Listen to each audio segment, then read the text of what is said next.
We're talking about placental abruption.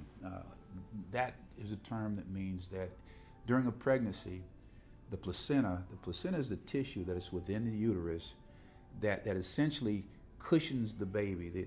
The amniotic sac where the baby is positioned, it lies right next to the placenta, and then the uterus, and then all of that is within the uterus. The placenta provides nourishment to the baby during the whole pregnancy gestational process.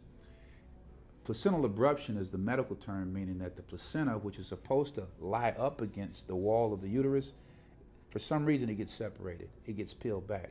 And when that happens, the areas of the placenta that are separated from the wall of the uterus, they can't get any blood, it can't get any nourishment, and as a result of that, the baby doesn't get as much blood and nourishment also. Placental abruption can be a very, very catastrophic situation. I've probably litigated about a half dozen cases dealing with placental abruption. And unfortunately, most of the time when it happens, it's something that happens very, very quickly. The babies, you're looking at the fetal monitoring strips, which gauge the baby's heart rate. And the baby's heart rate is, bumping there at 130, 140, which is normal, 130 beats per minute. And then it looks like the heart rate just falls off a cliff. It just goes down to 60, when the placenta peels away from the uterus. And during those situations, obviously the doctors have to respond immediately, but sadly, even if the doctors respond instantaneously, in a number of the cases, there's a catastrophic outcome with death of the baby. Now, the cases that do have some ability to be won are situations where there's a gradual separation of the placenta from the uterus. You can see the baby's heart rate kind of fluctuate and going down, and the baby shows signs of distress, which necessarily would have given the doctors much more time in order to basically intervene and do a cesarean section and get the baby out quickly. And those strips are either underread, misread, or just simply ignored.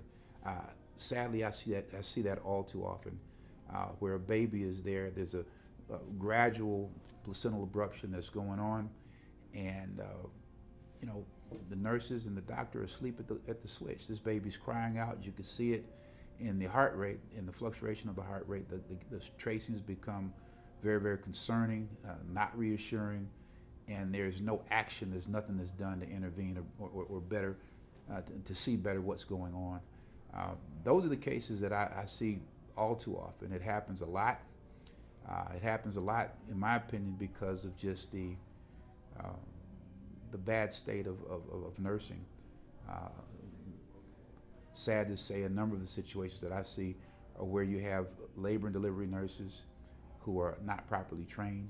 They may be travel nurses that are just filling in at a hospital. They just don't have the requisite experience and training to properly look at the strips. And when that happens, catastrophe occurs. So those are sad situations. The symptoms associated with placental abruption are just acute abrupt abdominal pain and bleeding. Those are the classic signs that women see when they have an abruption or separation of placenta from the uterus. And again, how it's manifest in the baby is that there's an acute drop in the heart rate, in the baby's heart rate. And those are really, really sad situations. And these moms who have been carrying these babies, oftentimes to term, full term, they're sitting there brimming with hope and optimism, and all of a sudden they're there with a dead baby. Not a good scenario. And again, if that has happened to you or any of your family members, please, give us a call. This is what we do. And you all should not be the only ones, shouldering the burden of other people's mistakes.